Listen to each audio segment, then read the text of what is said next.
And welcome back to the video sit-downs for the 2013 primary election. I'm Diedrich Allen, off camera, on camera, Kathy McDowell.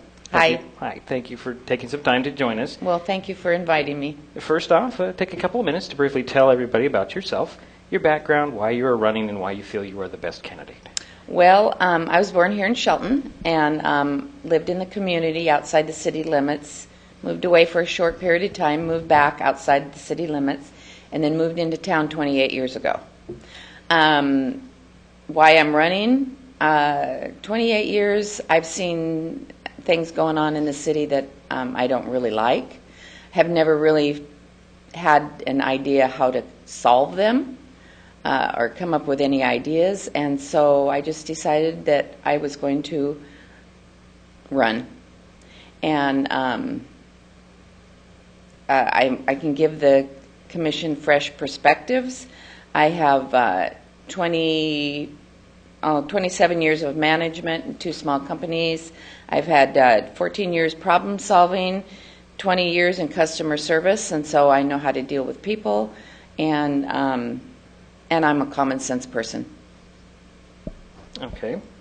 So the most obvious problem in Shelton is the condition of the city streets. If elected, do you have a proposal or concept that would fund fixing the problem? Would that include an increase in property taxes? Is there a way to pass the cost to those who use the streets but don't live in the city? Well, we all know that the streets have been a long time problem. It's like one of those ones that is just going to keep going on and on because streets wear out and they do have to be repaved. We all know that they can't be fixed all at once because then no one would have any streets to drive on, but we can't fix your street first because you whine a lot. We can't fix that street first. We have to take it in important order. I suggest we put our heads together, come up with some creative funding for our streets that won't burden our city residents. And I think the county needs to step in, and they drive those roads too. Okay, where do you stand on building sidewalks when it comes to developing infill lots? I don't like the decision that came down on the sidewalks to nowhere. I feel that it's an unkept look. I don't feel that there's safety in it. You've got people in wheelchairs, you've got people pushing strollers, you've got the elderly, and what happens when they come to the end of the sidewalk? Dirt, nowhere to go. It's not a good thing. Now, how would you improve the downtown area of Shelton? Do you have a vision for downtown? Is it more retail? Do we need something to attract people downtown? I do. I have a vision. I would like to see more retail downtown. We actually have a good amount of retail.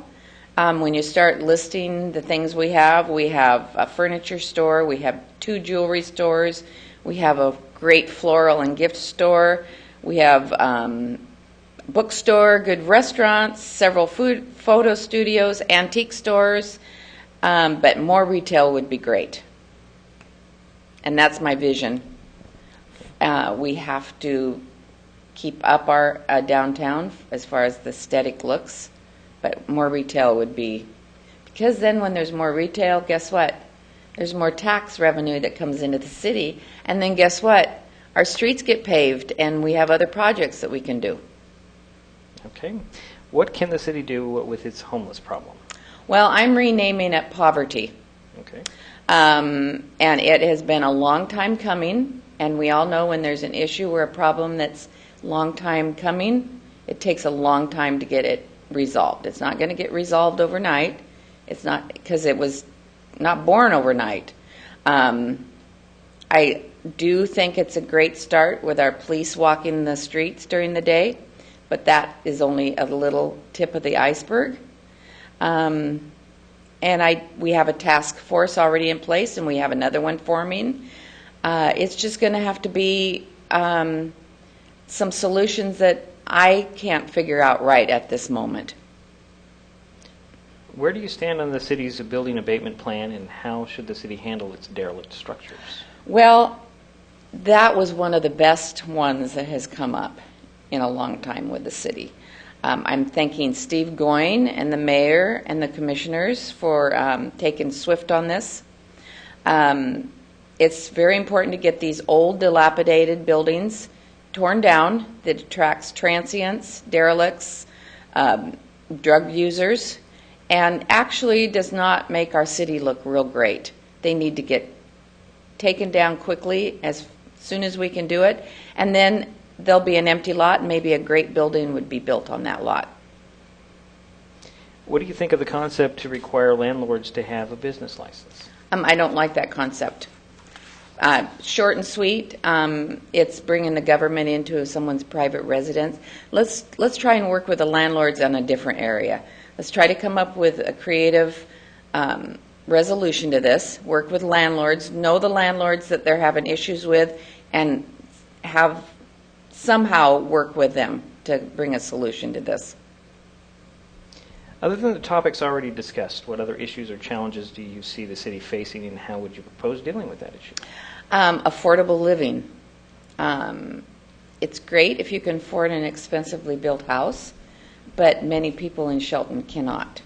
And so they are looking for affordable housing and safe housing. But it comes down to the permits, the building regulations, and it comes down to the city employees that are in the building department and the engineering department and the permitting department to work with good customer service with the builders and encourage the builders to build affordable housing. Okay. Kathy McDowell, candidate for City of Shelton Commissioner of Streets and Public Improvement. Thank you for taking some time. Thank you very much.